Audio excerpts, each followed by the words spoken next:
Is there such thing as overproducing? Absolutely. Not so much with programming.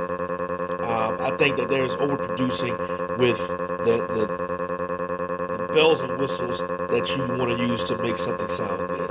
Uh, I think that we have a habit of using. Sometimes there's too much music. Sometimes there's too much voiceover stuff like that. I think that it causes distraction to the listener, and I hear pods sometimes that will have music behind them talking.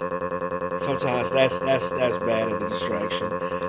Sometimes you will have like too much jumping around. In particular with video, there's that like you can tell when and I don't know. I know you learned this stuff too in college, Troy. Like the amount of jump cuts that I see and on YouTube where somebody clearly like made a mistake and then restarted what they were saying and stuff, and they leave that stuff in. That stuff is very distracting to somebody who's watching this. You should definitely use, some B-roll or something like that to cover that stuff up, as opposed to using the jump cuts. But people don't care as much, I guess, and they'll use the jump cuts. But that's to me, that's overproducing because of the jump cuts, and you should do something like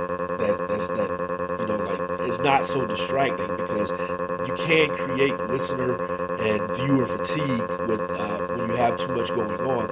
I hear radio stations all the time that I think are overproduced, where you hear like so much imaging, and it just seems like it's overkill. Where you have imaging at the top and the bottom of a break, and you got your commercials are all like loud and lots of music and all of that type of stuff, which will create like from a marketing standpoint, you will see like clients they want a cold commercial, just a voiceover, because it stands out from all the overproduced stuff that's also in the spot set and everything. So I've seen that done a lot, but yeah, like I think that sometimes it's better to do less is sometimes more when it comes to production.